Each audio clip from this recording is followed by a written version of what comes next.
Tonight on Reporting Scotland, 10 arrests in connection with alleged historic abuse at a residential school. Prosecutors confirm they're pursuing several cases in relation to Carrowlaw School in Ayrshire, which closed 20 years ago amid allegations of abuse. Also in tonight's programme, a stark warning from medics about the winter ahead. I worry that it could be worse, and that's why we're making such strong recommendations to the government to heed our call to start to address some of the acute capacity issues.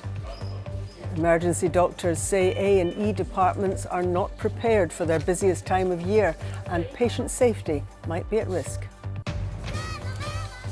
The father of former child star Lena Zavaroni shares the battle she had in getting help for her eating disorder. I went everywhere looking for help. Specialists, psychiatrists, hypnotherapists, psychoanalysts. It was all trial and error and it just wasn't working. Coming up in the sport, Aberdeen manager Jimmy Tilleen doesn't want to talk about the league table, despite the Dons aiming to maintain their perfect start to the season. Let's keep the air clean for us bairns nearby. And how some school children in Aberdeen are telling smokers who light up outside a hospital to buzz off. Hello, I'm Sally Magnuson. Welcome to Friday's programme.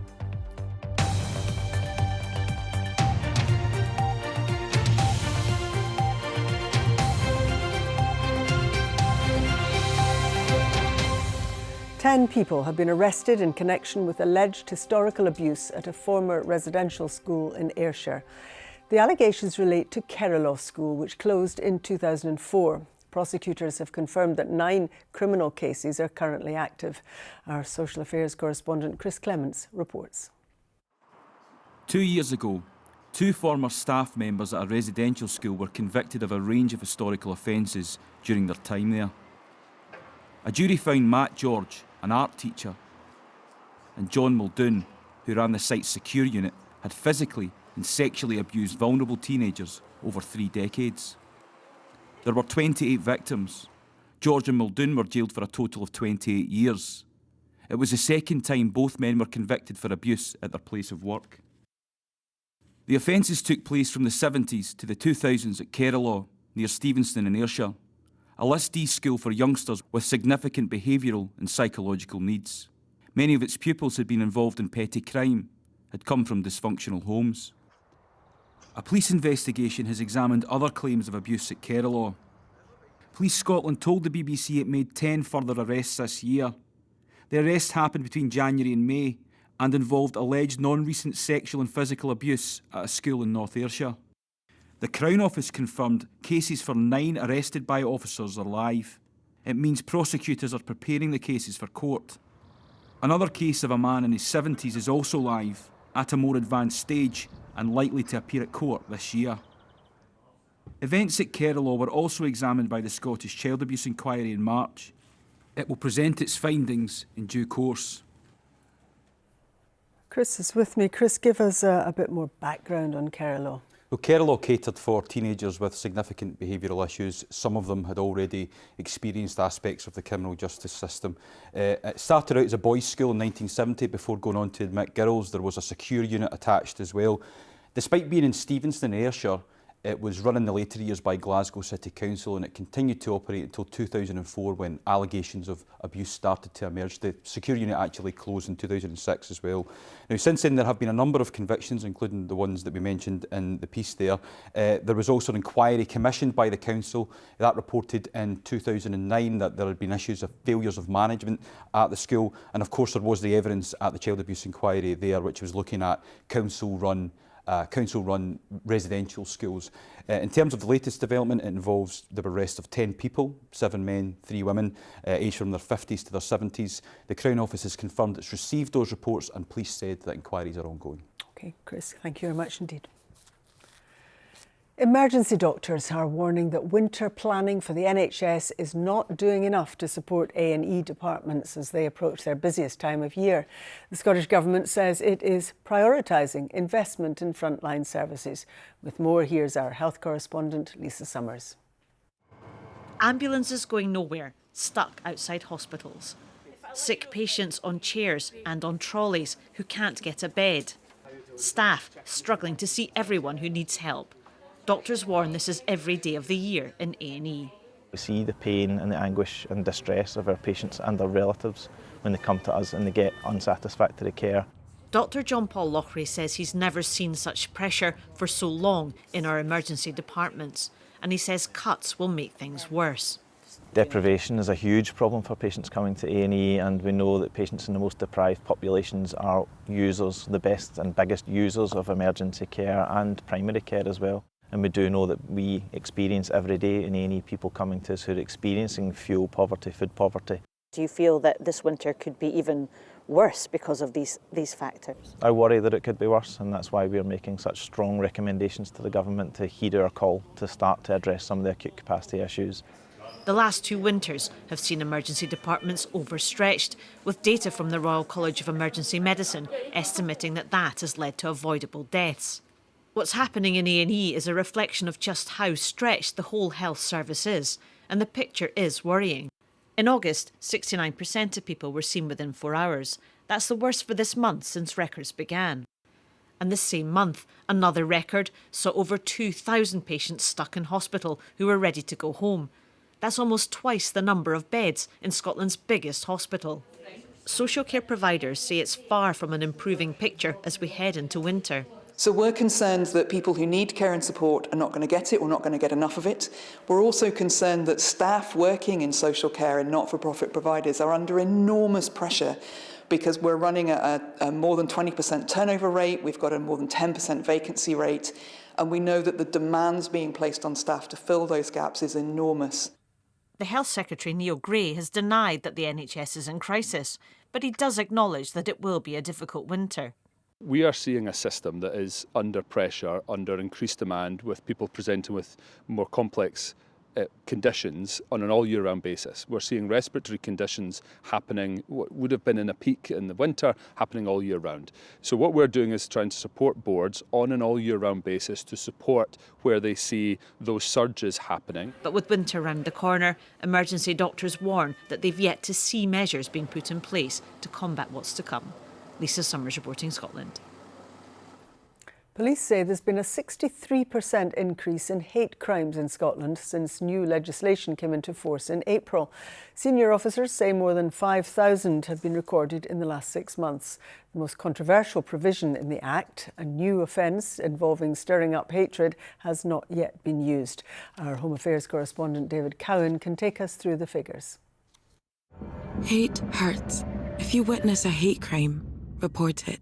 6 months on from the sound and fury that surrounded its launch, the new legislation has bedded in and the controversy has, for the moment, largely died down. Police Scotland argues the increase in recorded hate crime is a sign of success and is due to training for its officers, raised awareness of the issue and victims being more willing to come forward.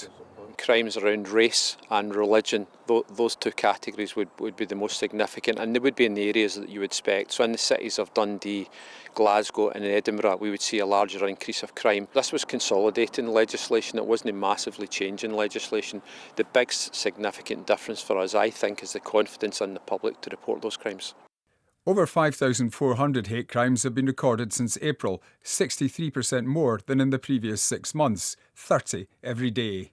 The figures released by the police from their headquarters here at Tullyallen only tell one part of the story. So far, just 60 cases have reached court, and of those, a quarter resulted in acquittals. The prosecution service says it's too early to tell how effective this legislation is going to be. Under the Act, there were close to 470 charges between April and September. 94% resulted in Crown Office action, with 42 convictions so far. Hundreds of charges are still before the courts. The Act's provided new protections for older people, and 300 hate crimes involving age have been recorded. More people are aware of their rights, and more people are aware of what hate crime looks like and the routes to reporting it. You'd expect this to increase, and I think that's a good thing. I think that gives us a much better idea of what Scotland is like, and then what we then need to do to go and stamp it out. Back in March, J.K. Rowling challenged the most contentious part of the legislation with a series of tweets, saying if her words had met the Act's new definition of stirring up hatred, she looked forward to being arrested. She wasn't, and it appears that so far that part of the new law has not been used. Critics will cite that as proof that it wasn't needed. The Scottish Government says the data shows the Act is protecting vulnerable communities. David Cowan reporting Scotland. The police watchdog will investigate the death of a driver whose car caught fire after leaving the road south of Inverness. Emergency services were called to the crash on the B851 near the village of Daviot on Wednesday morning. The incident's been referred to the Police Investigations and Review Commissioner. Lena Zavaroni, who rocketed to fame in the 1970s, was a little girl from Rothesay with a huge voice. But just a few years later, she was diagnosed with anorexia. Lena died at the age of just 35. A new BBC Scotland documentary follows the young child star thrust into a very adult world and the pressure she felt to be thinner. Aileen Clark had a preview.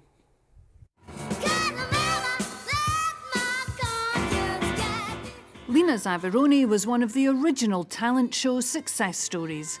Now we have Britain's Got Talent. In the 1970s, it was Opportunity Knocks, and it took the 9-year-old from the Isle of Bute to the big time. When I see her performing that song there, it's as if she's, you know, she's actually telling a story too. Showbiz agents Philip and Dorothy Solomon were keen to sign Lena, and she was soon living with them in London. After Opportunity Knocks, they took her on an international tour, rubbing shoulders with the world's biggest stars. How long have you been over here in the United States now? About a month Yeah. and a half. Lena's mum died in 1989, but her dad remembers when their parental pride in their youngster's singing career turned to worry. She came home when she was coming up to Scotland for a couple of weeks, and I noticed she was very, very thin. She couldn't even be as thin as that. So I took her to the doctor. He says to me, your daughter's got anorexia nervosa. I never heard the word anorexia, that's for sure. It wasn't a known thing, really. It wasn't a known illness.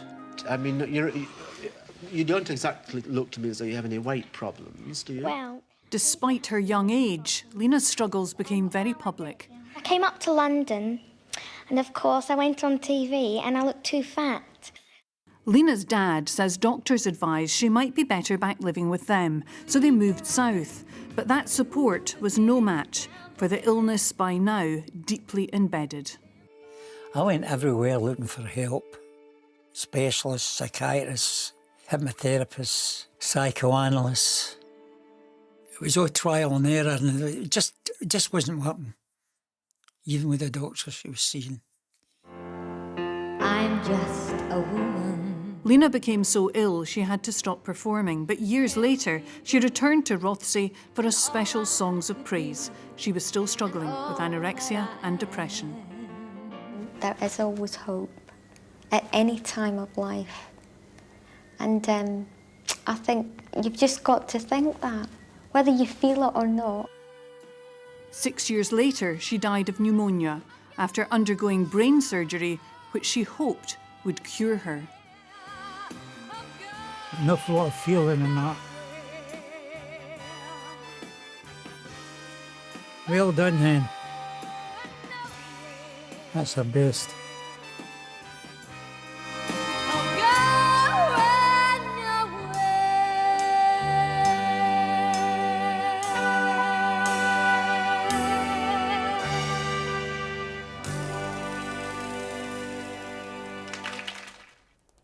And you can see Lena Zavaroni, the forgotten child star, on BBC Scotland on Sunday at 9 p.m. and on iPlayer. For details of organisations which offer support and advice with eating disorders, do go online to bbc.co.uk/actionline. Now, a Paisley woman who donated a kidney to a stranger to help her husband have a life-saving transplant himself has been speaking about their experiences.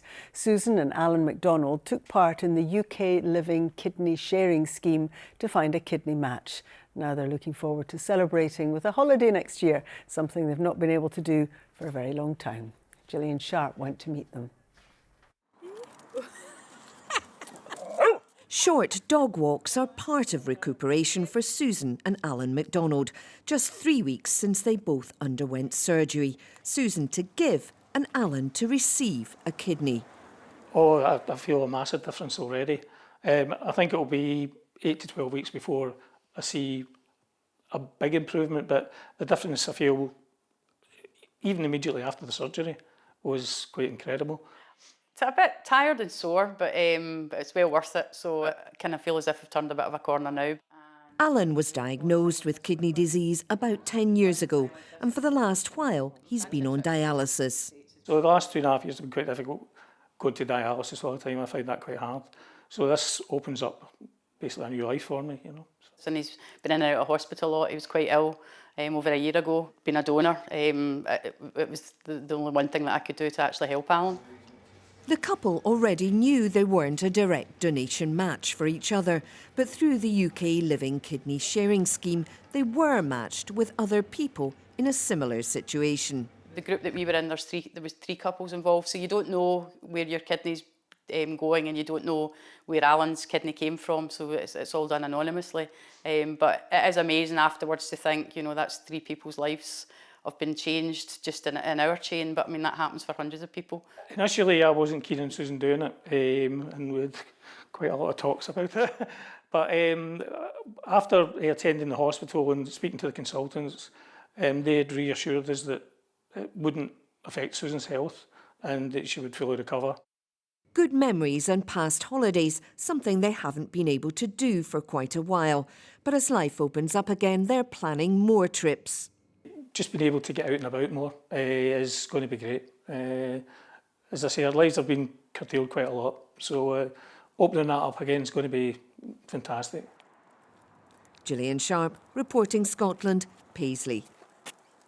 Oh, great stuff. Let's see what sport's got for us tonight, Lewis. A lot of football for you, Sally, because it has been a big week, but there's some golf and rugby in there as well to keep you happy. Thanks very much. Hello there, yes. Aberdeen manager Jimmy Tilleen is not entertaining the discussion of moving 19 points clear of Hearts this weekend if the Dons can continue their strong start to the campaign. It would be a remarkable turnaround from last season when the Edinburgh club finished 20 points ahead of Aberdeen just a few months ago. Last weekend's 2-1 win over Dundee maintained a terrific start under Tilleen, but the Pittodrie boss isn't looking too far ahead. Yeah, it's so early in the season and I not thinking about the past or how much gap is to other teams. It's so early.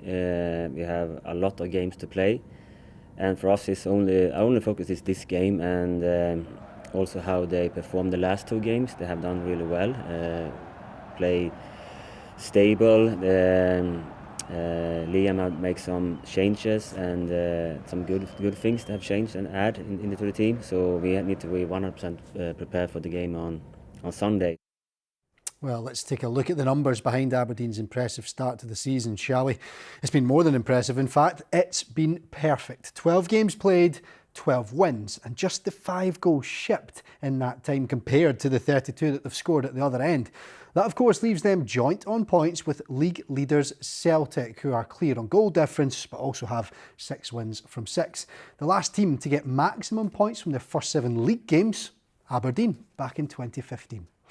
Now, Rangers boss Philippe Clement says they must work on killing off their chances after his side shipped 4 goals in a heavy Europa League defeat to Lyon. I don't accept losing games and I don't accept the level that we are. I'm always ambitious to raise the level. I think the very positive thing is that you create that amount of chances against a really good team with good football and with good combination play.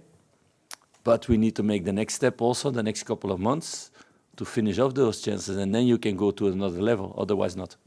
There's a lot of players playing Europa League for Rangers for the first time there, and our boys that have just played last season, so yeah, it's one to learn from. Brendan Rodgers says he is not really bothered by critics as Celtic prepare for their first game since the bruising 7-1 loss to Borussia Dortmund. The Scottish Premiership leaders visit Ross County on Sunday, 5 days after falling to their first defeat of the season. It sparked criticism of Rodgers' approach to the match. But the Parkhead boss says he believes his side can use their painful experience in Germany to improve, even if they stick to their principles. To the SWPL now, and Celtic earned a late draw as they came from 2-0 down to draw 2-2 with league leaders Rangers in the first Old Firm derby of the season last night. Kirsty Howitt's well-struck volley gave the hosts an early lead before Katie Wilkinson doubled their advantage from the spot with 64 minutes on the clock. But Celtic pulled a goal back through a Saoirse Noonan penalty before Kaelia Barclays cracked in a late equaliser off the post to drag her side level. Rangers remain at the top of the SWPL table, 1 point clear of Glasgow City, with Celtic a further point back. Rugby now, and Scotland women's head coach Brian Eason says it's important they are strategically smart when they take on Japan in the second of 3 WXV2 clashes in South Africa. After last week's win over Italy, Scotland will continue their defence of the title at Athlone Stadium in the suburbs of Cape Town tomorrow.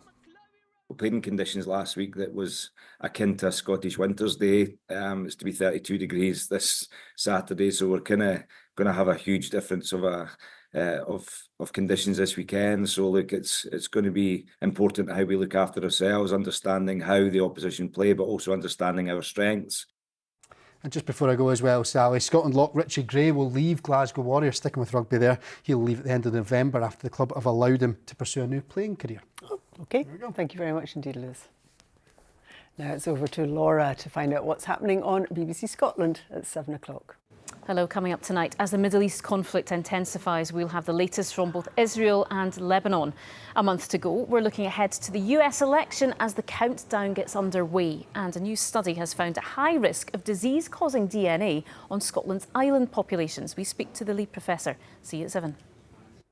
In the meantime, smokers who light up outside the Royal Aberdeen Children's Hospital will now hear a stark warning from youngsters about the health risks. A button's been installed next to the main door. When pressed, it plays messages from local children asking visitors not to smoke there, with recordings in both English and Doric. Here's Ben Phillip. Please don't smoke by our hospital door. A health warning with a difference. A press of this green buzzer plays messages to smokers outside. Please do the right thing. Recorded by pupils from Meikle Mill School in Ellen, the project was led by local charity, the Archie Foundation. We recorded our voices, made people to not smoke next to the door because obviously it's illegal and we don't want that to happen. We had to use English and Doric just to tell people to not vape or smoke near the hospital. We had to press the button and we heard our voices outside. And what was that like? Weird. In 2022, it became illegal to smoke within 15 metres of a hospital building in Scotland. Anyone caught to be in breach of this could be fined up to £1,000, and it's hoped that this new initiative here in Aberdeen could help stub out the problem even further. We came up with the concept of the buzzer. So the idea is, rather than people having to confront people smoking outside themselves, if they see anyone smoking, they can come inside, press the buzzer, and it will play a recording outside to kind of deter them away from smoking. Let's keep the air clean for us bairns nearby. It's also hoped the involvement of youngsters with some messages recorded in Doric will have a stronger impact and help resonate with locals. Ben Phillip, reporting Scotland, Aberdeen.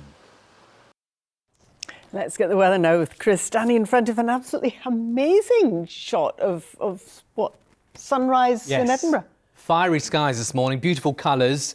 And then for most of the day, it was grey, wasn't it? That's amazing. Lovely pictures, though. Thanks very much, Sally. Good evening to you. Yes, it turned out to be rather grey across many parts of the country today, didn't it? With some showery outbreaks of rain. And that cloud still with us into this evening and overnight. Still breezy around the west coast with some patches of rain. But actually it is a mild night with temperatures here in towns and cities in double digits. So 10 to 12 Celsius. In fact, a few spots through the Hebrides no lower than 13 Celsius. Now this weekend we do have low pressure nearby, so it's reasonably unsettled. There'll be a lot of cloud around, some rain at times, but certainly not a washout, at least not for everyone. You can see through the course of Saturday morning, a lot of cloud around and most of the rain really towards the west coast. through the Hebrides, quite heavy at times. Elsewhere, though, drier and brightening up through central and southern Scotland. So mid-afternoon tomorrow for the likes of Dumfries, Glasgow, Edinburgh, Dundee, Aberdeen. Some sunshine, 16 degrees, light winds, not bad. More in the way of cloud, though, with that rain affecting the west coast and the Hebrides, stretching north in towards the Northern Isles as well. So for those here walking or climbing, certainly across the west and northwest, it's cloudy and wet, really quite windy across Skye, gusts there in excess of 60 miles an hour. Further south through the Trossachs and towards the Galloway Hills, a few brighter moments coming through during the day. Eastern Ranges, a few morning showers, but then largely dry into the afternoon with some bright spells. But poor visibility on the upper slopes and at the summits as well. Saturday evening and Saturday night, clear skies for many parts of the mainland. Chance of seeing the Aurora Borealis actually. Some wet weather though for the west coast, the Hebrides and the Northern Isles. And cloud building as we head overnight. So Sunday is another fairly cloudy day. Some morning sunshine in the far north and the Northern Isles. Elsewhere, cloudy with some patchy rain, again chiefly in the west. Temperatures 13 to 15 Celsius, winds from the south-southeast. So for those taking part in the Great Scottish Run in Glasgow on Sunday, for the main events, the 10K and the half marathon, a lot of cloud around, some showers first thing, tending to ease off and dry up through the middle part of the day, perhaps a few spots of drizzle, generally light winds and pretty mild. Next week, low pressure still with us, so unsettled. Showers or longer spells of rain. That's the remnants of what will be Hurricane Kirk, pushing its way eastwards. Exactly where it goes, still one to watch, but it is one to watch. As it clears through, we'll start to develop a cold northerly. So you can see on the outlook next week it is unsettled, and then by Friday, single digits, 8 or 9 degrees at best. That's the forecast for now. Thanks very much, Chris. And Michal Pine will be here with your late news around 10:30 tonight. But until then, from everyone in the team, do enjoy your evening. Bye-bye.